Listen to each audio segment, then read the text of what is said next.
Quel avenir attend la future reine de Grande-Bretagne? La princesse Catherine, célèbre pour sa personnalité vibrante, ses actions philanthropiques et son sens unique de la mode, chaque jour qui passe la rapproche des griffes implacables de la douleur et de la mort. Après la révélation déchirante de son diagnostic de cancer, une peur terrifiante s'empare de ses fidèles admirateurs et de ses proches. Même les experts médicaux s'interrogent sur son sort. Doit-elle être laissée à endurer chaque jour une douleur atroce? Absolument pas. Finalement, Kate, comme on l'appelle affectueusement, et son mari William ont dû prendre une décision finale concernant leur vie, une décision déchirante qui plus est. Rejoignez-nous pour explorer en détail les conséquences de cette décision sur la famille royale. Vous en pleurerez? La princesse Catherine et son époux, le prince William, ont eu des problèmes de santé avec leur fille. Ils ont pris une décision qui a ému les fans aux larmes. Mais avant de dévoiler ces informations royales, plongeons-nous dans la jeunesse de la princesse Catherine.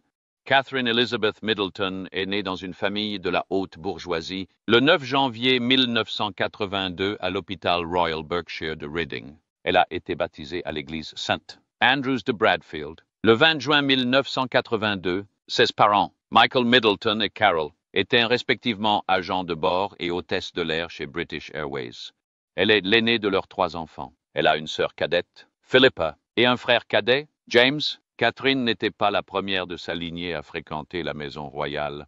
Au début du XXe siècle, la famille Middleton épousa des membres de l'aristocratie britannique et bénéficia financièrement de fonds fiduciaires créés plus d'un siècle auparavant. Ses proches, dont ses arrière-grands-parents Noel et Olive Middleton, accueillirent des membres de la famille royale britannique des années 1920 aux années 1940. La famille de Catherine quitta Bradfield, Southend, Berkshire, pour s'installer à Amman, Jordanie, en mai 1984, où Catherine fréquenta une école maternelle anglophone. Lorsque sa famille est revenue dans le Berkshire en septembre 1986, elle a été inscrite à l'âge de 4 ans à l'école privée St. Andrews, près de Pongbourne, dans le Berkshire. Elle a ensuite été pensionnaire à St. Andrews pendant une partie de la semaine. En 1995, sa famille a déménagé dans le village de Bucklebury, où elle a étudié à l'école Downhouse. Middleton était pensionnaire au Marlborough College, un internat mixte de Wiltshire, où elle a montré des talents sportifs et a été capitaine de l'équipe féminine de hockey sur gazon. Bien qu'une place lui ait été proposée à l'université d'Édimbourg, Middleton a pris une année sabbatique pour étudier au British Institute de Florence, en Italie, et se rendre au Chili pour participer à un programme international à Raleigh. Elle était matelot au port de Southampton l'été précédant son entrée à l'université. Elle s'inscrit ensuite à l'université St. Andrews de Fife, en Écosse, pour étudier l'histoire de l'art. Elle étudie brièvement la psychologie avant de se consacrer entièrement à l'histoire de l'art. Elle travaille à temps partiel comme serveuse pendant ses études. Durant ses études universitaires, elle a reçu le Gold Duke of Edinburgh Award. Middleton était un membre actif du Lumsden Club, qui organisait chaque année des collectes de fonds et des projets communautaires. En 2005, elle a obtenu une licence en histoire de l'art avec mention à l'université de St. Andrews. En novembre 2006, Middleton a commencé à travailler à temps partiel pendant 12 mois comme acheteuse d'accessoires pour la chaîne de vêtements Jigsaw. En 2007, elle a organisé une exposition de photographie à l'occasion du lancement du livre Time to Reflect d'Alastair Morrison et a collecté des fonds pour l'UNICEF. En 2008, Middleton s'est rendue à plusieurs reprises à l'hospice de Naomi, où elle a apporté des cadeaux et fait la lecture aux enfants. Plus tard cette année-là, elle a organisé une soirée roller disco sur le thème des années 1980, qui a permis de récolter 100 chars répartis entre l'hôpital pour enfants d'Oxford pour la construction du service Tom's Ward destiné au traitement du cancer pédiatrique et Place de B. Cette organisation propose des services de soutien psychologique aux écoliers. Elle a également travaillé jusqu'en janvier 2011 dans l'entreprise familiale à la conception et à la production de catalogues, au marketing et à la photographie.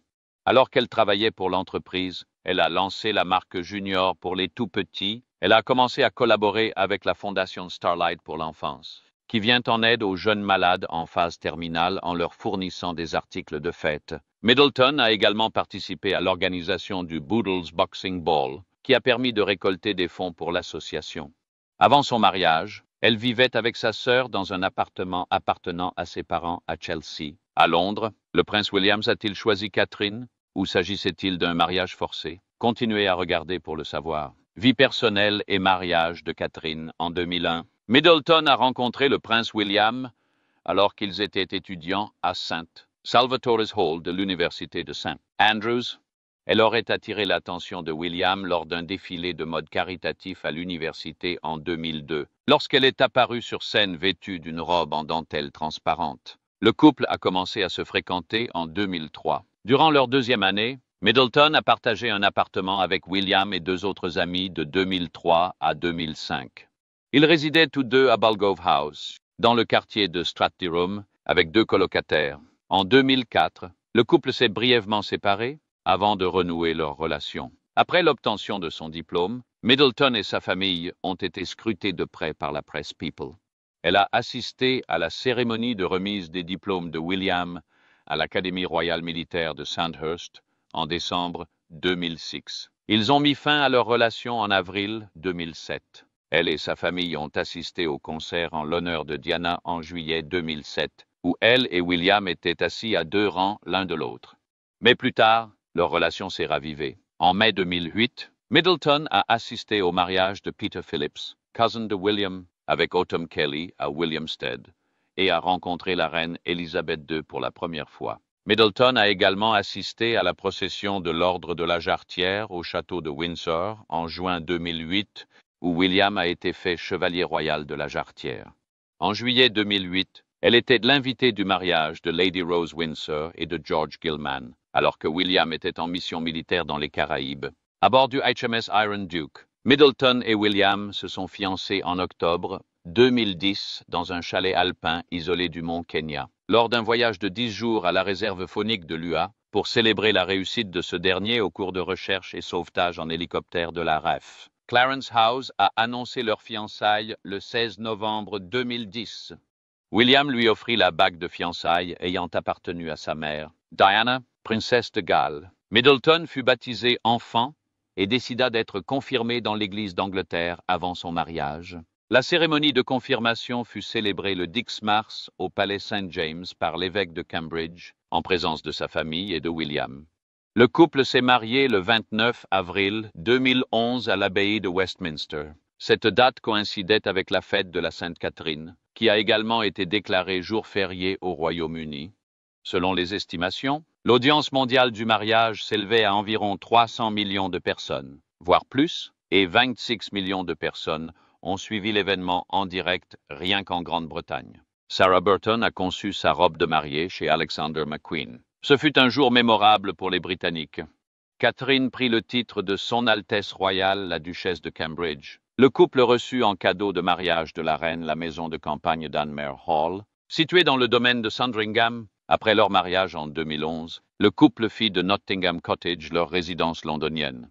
Ils ont emménagé dans l'appartement 1A de 4 étages et 20 pièces du palais de Kensington en 2013. Le palais de Kensington est devenu la résidence principale de William et Catherine en 2017. Le 3 décembre 2012, St. James's a annoncé que Catherine était enceinte de son premier enfant. L'annonce a été faite plus tôt que d'habitude, car Catherine avait été admise à l'hôpital King Edward VII pour une hyperémèse gravidique, une forme sévère de nausée matinale. Le prince George est né à l'hôpital St. Mary de Londres le 22 juillet 2013. Ces fortes nausées matinales sont réapparues lors des grossesses suivantes, obligeant Catherine à annuler ses engagements officiels. Elle a donné naissance à la princesse Charlotte le 2 mai 2015 et au prince Louis le 23 avril 2018. Lors de leur naissance, George, Charlotte et Louis étaient troisième, quatrième et cinquième dans l'ordre de succession au trône britannique. William et Catherine possédaient 2 cockers anglais, Lupo et Orla, à l'insu de la famille. Un problème de santé s'installait dans la vie de leur mère. Comment ont-ils géré cela? Vie publique.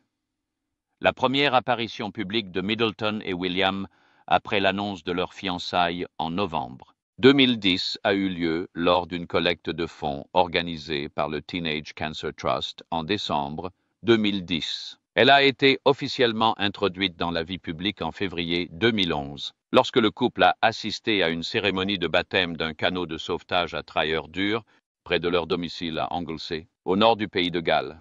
Le lendemain, ils se sont rendus à St. Andrews pour lancer les célébrations du Sixth Sense et anniversaire de l'université. En mars 2011, le couple a visité Belfast. Le premier engagement officiel de Catherine après son mariage a eu lieu en mai, lorsqu'elle et William ont rencontré Barack et Michelle Obama au palais de Buckingham. La première tournée royale de William et Catherine au Canada a eu lieu en juin-juillet 2011. Le séjour de 2 jours en Californie était la visite de Catherine aux États-Unis. En octobre 2011, elle a donné son premier concert solo lors d'une réception pour In Kind Direct, organisée à Clarence House, en remplacement du prince Charles. En mars 2012, Catherine a prononcé son premier discours public à l'occasion de l'ouverture d'un hospice pour enfants sous son patronage. Les hospices pour enfants d'East Anglia, elle et William ont été nommés ambassadeurs des Jeux olympiques d'été de 2012 à Londres. Dans le cadre de ses fonctions, Catherine a assisté à de nombreux événements sportifs tout au long des Jeux. En septembre 2012, le couple a entamé une tournée à Singapour, en Malaisie, à Tuvalu et aux îles Salomon pour commémorer le jubilé de diamant d'Élisabeth II à travers le Commonwealth. Lors de cette visite à l'étranger, elle a prononcé son premier discours officiel à l'étranger lors de la visite d'un hospice en Malaisie, s'appuyant sur son expérience de marraine des hospices pour enfants d'East Anglia. Le couple a assisté à d'autres célébrations du jubilé tout au long de l'année, notamment au spectacle du jubilé de diamant de la Tamise en juillet. Le premier engagement de Catherine après la naissance du prince George remonte à août 2013. Lorsqu'elle a accompagné William à la rencontre de coureurs se préparant à un ultramarathon à Anglesey. Début mars 2014, il a été annoncé que leur fils accompagnerait le couple lors d'une tournée en Nouvelle-Zélande et en Australie, du 16 au 25 avril. L'itinéraire comprenait une visite de la Plunkett Society for Children et une visite des zones sinistrées en Nouvelle-Galles du Sud. En juin 2014, le couple s'est rendu en France pour assister aux commémorations des 70 ans du débarquement de Normandie à Gold Beach. En juillet 2014, il a été annoncé que Catherine effectuerait son premier voyage en solo à Malte en septembre 2014, alors que l'île célébrait son 50e anniversaire de l'indépendance. Son voyage a été annulé. Son mari l'a remplaçante après l'annonce de sa deuxième grossesse début septembre. En décembre 2014, le couple s'est rendu aux États-Unis et a assisté à un dîner de charité au Metropolitan Museum of Art. En octobre 2015, Catherine a assisté à son premier banquet d'État au palais de Buckingham, organisé en l'honneur du président chinois Xi Jinping. En avril 2016, Xi et William ont effectué une tournée en Inde et au Bhoutan. Plus tard dans le mois, le couple a retrouvé les Obama au palais de Kensington. Le couple a de nouveau visité le Canada en septembre 2016. En octobre 2016, Catherine a effectué son premier voyage solo à l'étranger, aux Pays-Bas. En 2017, le couple a visité la France, la Pologne, l'Allemagne et la Belgique. Elle s'est rendue à Luxembourg en mai 2017 pour les commémorations du traité de Londres. En janvier 2018, le couple s'est rendu en Suède et en Norvège. En février 2019, William et Catherine ont séjourné 2 jours en Irlande du Nord, visitant Belfast, Fermanagh et Ballymena. En juin 2019, Catherine a reçu le premier salut royal, traditionnellement reçu par la reine, lors du défilé militaire de la retraite. Elle a accompagné son mari lors d'une tournée au Pakistan. En octobre 2019, la famille royale a effectué sa première visite en Irlande depuis 13 ans. En mars 2020, le couple a effectué un voyage de 3 jours en Irlande, visitant le comté de Meath, Kildare et Galway. La même année, William et Catherine ont rencontré le président ukrainien Volodymyr Zelensky et la première dame Olena Zelensky au palais de Buckingham, premier engagement royal organisé dans cette résidence depuis le début de la pandémie de Covid-19. En décembre de la même année, le couple a entrepris une tournée de 3 jours en Angleterre, en Écosse et au Pays de Galles à bord du train royal britannique, afin de rendre hommage au travail inspirant des individus, des organisations et des initiatives menées à travers le pays en 2020. Boris Johnson a exprimé son soutien à cette initiative. La première ministre écossaise, Nicola Sturgeon, a critiqué la tournée, invoquant les restrictions de voyage. Les gouvernements britanniques, écossais et gallois ont été consultés avant la planification de la tournée. En mai 2021, le couple est retourné en Écosse pour une longue tournée à Édimbourg, dans le Fife et les Orcades. En juin 2021, William et Catherine ont assisté pour la première fois au sommet du G7 en Cornouailles. Catherine a rendu visite à des élèves de primaire aux côtés de Jill Biden et a participé à une table ronde sur l'éducation de la petite enfance. En février 2022, Catherine s'est rendue au Danemark pour s'informer sur les projets du pays en matière de développement social et affectif des jeunes et célébrer les étapes importantes de la vie des monarques des deux pays. En mars 2022, elle et William ont effectué une tournée au Belize, aux Bahamas et en Jamaïque pour commémorer le jubilé de platine d'Élisabeth II. Il est clair qu'elle était pleine de vie et d'activité. Mais au milieu des activités de Catherine, le prince William a perdu sa grand-mère. Il s'agit bien sûr de son Altesse royale, la reine Élisabeth II, décédée le 8 septembre 2022. Le beau-père de Catherine lui a succédé sous le nom de Charles III. Le lendemain, William fut fait prince de Galles par son père, faisant de Catherine la princesse de Galles. En septembre 2022, Catherine et William se rendirent à Anglesey et à Swansea, leur première visite au pays de Galles depuis leur accession au trône, en février 2023. Ils se rendirent à Falmouth, leur première visite dans la région depuis leur accession au trône de duc et duchesse de Cornouailles. Après son mariage, Catherine a assumé ses fonctions royales et ses engagements auprès du monarque britannique. En mars 2011, elle et William ont créé un fonds de dons géré par la Fondation du Prince William et du Prince Harry afin de permettre aux personnes souhaitant leur offrir un cadeau de mariage de faire des dons à des associations caritatives qui leur tiennent à cœur. Ce fonds a soutenu 26 associations choisies par le couple, notamment les forces armées, l'enfance, les personnes âgées, l'art, le sport et la conservation. En juin 2012, la Fondation du Prince William et du Prince Harry a été rebaptisée pour refléter la contribution de Catherine à l'association. Elle est désormais connue sous le nom de Fondation royale du prince et de la princesse de Galles. L'action caritative de Catherine se concentre principalement sur les questions liées à la petite enfance, à la santé mentale, au sport, aux addictions et à l'art. Son impact sur les dons caritatifs et la visibilité de ses projets est appelé l'effet Kate. Elle bénéficie du mécénat de plusieurs organisations caritatives. Action for Children, l'All England Lawn Tennis and Croquet Club, le Centre Anna Freud, les Hospices pour enfants d'East Anglia, Each, l'hôpital pour enfants Evelina de Londres, Family Action, le Maternal Mental Health Alliance, le National Portrait Gallery, le Natural History Museum, NHS Charities Together, Place 2B, le Royal College of Obstetricians and Gynecologists, Sports Aid, les Scouts, le 1851 Trust, le Foundling Museum, la Lawn Tennis Association, la Royal Photographic Society et le Victoria and Albert Museum. Diplômée en histoire de l'art, Catherine s'est également intéressée à l'art et a choisi l'Art Room, qui a aidé des enfants défavorisés à accéder à l'art-thérapie avant sa fermeture, ainsi que la National Portrait Gallery.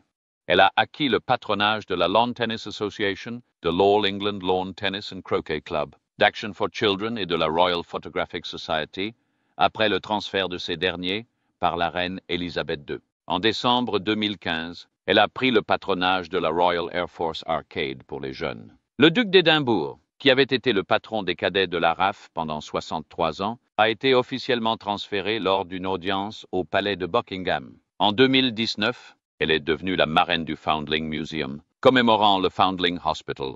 Catherine était également responsable bénévole locale de l'Association des scouts du nord du pays de Galles. La reine Élisabeth II en était la marraine avant d'être nommée coprésidente en septembre 2020 aux côtés du duc de Kent. En sa qualité de marraine d'Action on Addiction, Catherine a occasionnellement visité ces centres, passant du temps avec des toxicomanes en voie de guérison. En octobre 2012, elle a lancé, aux côtés d'Action on Addiction, le programme Impact, Moving Parents and Children Together, l'un des seuls programmes britanniques à se concentrer spécifiquement sur l'impact de la toxicomanie sur les familles. En juin 2021, Catherine a été nommée marraine du Forward Trust après sa fusion avec Action on Addiction. À ce titre, elle a lancé une campagne intitulée « Agir contre la toxicomanie ». Catherine a beaucoup travaillé dans le domaine des soins palliatifs pour enfants aux côtés des Hospices pour enfants d'East Anglia et effectue des visites privées auprès des enfants et de leurs familles. Elle a prononcé sa première allocution publique lors de l'inauguration de leur établissement d'Ipswich en 2012. Catherine a officiellement inauguré leur hospice de Norfolk en 2019, après avoir lancé leur appel de fonds en 2014, qui a permis de récolter 10 mois. Elle s'engage à sensibiliser le public à la semaine des hospices pour enfants depuis 2013. Catherine est une sportive passionnée et participe chaque année à Wimbledon. Elle est mécène du All England Lawn Tennis and Croquet Club depuis 2016. Passionnée de voile, Catherine pratique occasionnellement ce sport pour récolter des fonds pour des œuvres caritatives. En 2012, Catherine a lancé Coach Core avec son mari et son frère Harry. Ce programme a été mis en place après les Jeux olympiques de 2012 afin d'offrir des possibilités d'apprentissage aux personnes souhaitant devenir entraîneurs professionnels. En 2014, elle et William ont été nommés membres honoraires à vie du Marylebone Cricket Club. En juillet 2019, elle a soutenu Backyard Nature, une campagne visant à inciter les enfants, les familles et les communautés à sortir et à se rapprocher de la nature.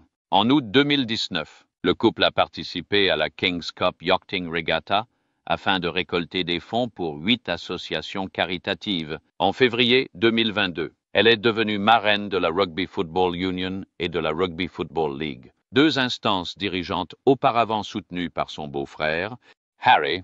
En août 2022, il a été annoncé que Catherine et Roger Federer assisteraient à la journée d'entraînement de la Labour Cup le 22 septembre, à laquelle elle a dû renoncer en raison du deuil suivant le décès de la reine Élisabeth II. Les bénéfices de l'événement ont néanmoins été reversés à ces associations de parrainage, Action for Children et la Lawn Tennis Association. Elle était pleine de vie et de dynamisme.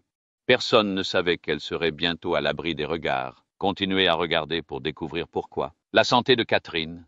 Le palais de Kensington a annoncé le 17 janvier 2024 que Catherine avait subi une opération chirurgicale abdominale programmée pour une affection non divulguée, autre qu'un cancer, après son admission à la London Clinic la veille. Elle a dû reporter ses engagements et fonctions publiques jusqu'en mars de la même année. Les spéculations ultérieures sur l'absence de Catherine de la vie publique et son état de santé ont suscité diverses théories du complot et suscité une forte attention médiatique. Les spéculations ont largement commencé après que William se soit retiré de la cérémonie d'action de grâce de son parrain, Constantin de Grèce, où il devait prendre la parole en raison d'une affaire personnelle non divulguée. Catherine a annoncé le 22 mars, dans un message vidéo filmé par les studios de la BBC, que des examens post-opératoires avaient révélé un cancer et que le palais avait indiqué qu'elle suivait une chimiothérapie depuis fin février. Son congé maladie a été prolongé. Depuis le diagnostic de cancer de Catherine, la vie de la famille du prince et de la princesse de Galles a connu une transformation radicale. Une source sous pli fermé affirme que le combat de la princesse Catherine a eu un impact considérable sur sa vie et celle de sa famille. Bien que le moment précis et la nature de son cancer restent inconnus, on sait qu'elle suit une chimiothérapie et qu'elle prendra un congé de ses responsabilités royales pour une durée indéterminée. Selon les premières informations, la princesse de Galles ne serait pas visible du grand public avant juin au moins. Les devoirs, responsabilités et habitudes de la princesse Catherine et du prince William ont changé suite au diagnostic. William a été le soutien indéfectible de Catherine tout au long de son parcours médical, démontrant la profondeur de leur relation et leur dévouement mutuel. L'adaptation de ses enfants à leur nouvelle routine montre à quel point ils se soucient de la guérison de leur mère. Ils sont désormais plus matures et empathiques envers Catherine, s'entraidant dès que possible. Selon une source royale non identifiée, Charlotte a adopté un rôle protecteur envers son jeune frère, Louis, tandis que George est devenu un modèle pour ses frères. Catherine a fait peu d'apparitions publiques, probablement en raison des effets secondaires du traitement, comme la perte de cheveux et de poids. La famille a mis en place des protocoles d'hygiène stricts pour protéger Catherine des maladies tout au long de son traitement. Famille et amis se sont mobilisés pour soutenir Catherine et William pendant cette période difficile, leur offrant encouragement et soutien. Pour répondre aux besoins médicaux de Catherine, la princesse Catherine et le prince William ont également dû procéder à des ajustements, notamment en reprogrammant leurs apparitions publiques et en effectuant des visites régulières à l'hôpital. Malgré leurs difficultés, Catherine et William ne perdent ni espoir ni optimisme. Le couple royal, qui puise sa force l'un dans l'autre et auprès de leurs enfants, le prince George, la princesse Charlotte et le prince Louis, a su préserver son unité. Le combat de la princesse Catherine contre le cancer a touché des personnes extérieures à sa famille immédiate, transformant des vies et sensibilisant à l'importance d'un dépistage et d'un traitement précoce. La franchise du couple royal face à la maladie de Catherine a suscité des discussions sur la santé et le bien-être, incitant chacun à privilégier sa santé et à consulter un médecin si nécessaire. Le prince et la princesse de Galles continuent d'inspirer de nombreuses personnes par leur amour, leur ténacité et leur engagement envers leur famille et l'un envers l'autre en cette période difficile. Au cours de ce parcours semé d'embûches, la famille Catherine et William a acquis une connaissance inestimable de l'amour, de la résilience et de la valeur de chaque instant passé ensemble. Nombreux sont ceux qui sont inspirés par leur force, leur solidarité et leur détermination à lutter contre la maladie, malgré les difficultés et les incertitudes. Catherine et la famille Williams sont déterminés à surmonter cet obstacle et à devenir plus forts que jamais. Mais ne nous plaignons pas de cette icône royale. Au contraire, restons optimistes et espérons que tout ira pour le mieux. Voici quelques informations sur la vie de Catherine qui devraient nous motiver. Le style vestimentaire de Catherine. Catherine, reconnue pour son style vestimentaire, figure sur de nombreuses listes des personnalités les mieux habillées. L'effet Kate Middleton est la tendance qu'elle aurait eue dans les ventes de certains produits et marques. En 2011, 2012 et 2013, Catherine figurait parmi les 100 personnes les plus influentes au monde selon le magazine Time. Catherine a également été nommée au Panthéon international des personnalités les mieux habillées la même année. En 2023 et 2024, The Independent l'a incluse dans sa liste des personnalités influentes. Statistiques et sondages l'ont classé deuxième membre le plus apprécié de la famille royale en décembre 2022, tandis qu'un sondage Ipsos de popularité réalisé en avril 2023 l'a classée au deuxième rang. En avril 2024, elle a été désignée comme la membre la plus populaire. S'adressant au Times à l'occasion du 40e anniversaire de Catherine, ses conseillers ont déclaré qu'elle n'acceptait pas de conseils à titre de relations publiques et qu'elle ne ferait jamais quelque chose parce qu'elle pense que les médias l'apprécieront. Jamie Lowther Pinkerton, son ancien secrétaire particulier et celui de Williams, a déclaré qu'elle avait cette attitude presque désuète de la reine-mère face au drame. Elle ne le fait tout simplement pas. Quels sont les titres qui lui sont attribués? Lors de son mariage en avril 2011, Catherine est automatiquement devenue princesse du Royaume-Uni, a obtenu le titre d'Altesse royale et les titres de duchesse de Cambridge, comtesse de Strathearn et baronne de Carrickfergus. Elle était habituellement connue sous le nom de Son Altesse royale, la duchesse de Cambridge, mais on l'appelait alors Son Altesse royale, la comtesse de Strathearn.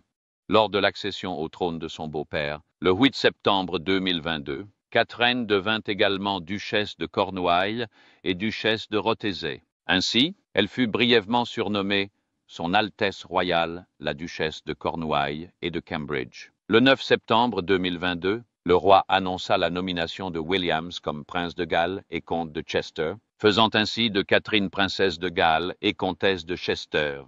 Elle est depuis connue sous les noms de Son Altesse royale, la princesse de Galles, et de Son Altesse royale, la duchesse de Rothesay, en Écosse. Cependant, il semble y avoir un problème propre à la famille royale. Malheureusement, Catherine n'y a pas échappé, même avant d'en devenir officiellement membre.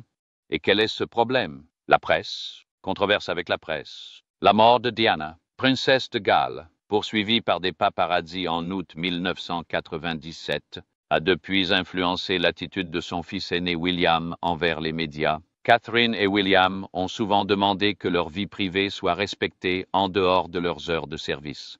En avril 2004, le fils a publié des photos de William et Middleton dans une station de ski, affirmant qu'elle était sa petite amie après avoir obtenu son diplôme universitaire. Middleton a bénéficié d'une large couverture médiatique et a souvent été photographiée par les paparazzis. En octobre 2005, elle a porté plainte par l'intermédiaire de son avocat pour harcèlement médiatique, affirmant n'avoir rien fait de significatif pour justifier une telle publicité et se plaignant de la présence permanente de photographes devant son appartement.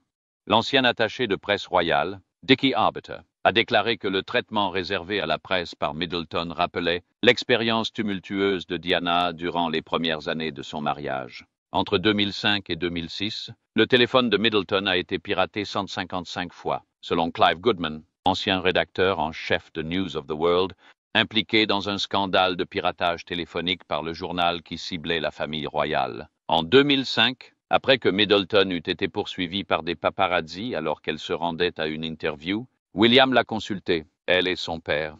Il a écrit une lettre juridique aux journaux leur demandant de respecter sa vie privée. En avril 2006, ses avocats ont adressé de nouveaux avertissements au Daily Mail, au Daily Star, au Sun et aux agences de presse Big Pictures et Matrix après la publication de photos de Middleton dans un bus lors d'une séance de shopping. En mars 2019, la famille royale a instauré de nouvelles règles concernant les commentaires de ses abonnés sur ses comptes officiels de médias sociaux, en réponse aux abus en ligne visant Catherine et sa belle-sœur, Meghan. En mai 2020, le palais de Kensington a déclaré que l'article de couverture du magazine Tatler, intitulé Catherine la Grande, contenait de nombreuses inexactitudes et de fausses déclarations. Malgré les déclarations du palais affirmant que la plupart des informations ne lui avaient pas été communiquées avant publication, le rédacteur en chef du magazine a annoncé qu'il maintenait l'article, le palais en ayant connaissance depuis des mois. En septembre 2020, sous la pression des avocats du couple, le magazine a supprimé les remarques sur la famille de Catherine et d'autres allégations similaires de la version en ligne de l'article. En mars 2024, la London Clinic a ouvert une enquête pour violation potentielle de la loi sur la protection de la vie privée après que 3 membres du personnel ont été surpris en train de tenter d'accéder au dossier médical privé de Catherine après sa sortie de l'hôpital. Espérons que la presse se comportera bien cette fois-ci et laissera la famille royale s'occuper de Catherine sans ingérence de sa part. Catherine a toujours été une figure importante de la famille royale britannique. Nous espérons qu'elle ira mieux avec le temps. Merci d'avoir regardé cette vidéo. Avant de vous déconnecter, regardez les autres vidéos sur votre écran.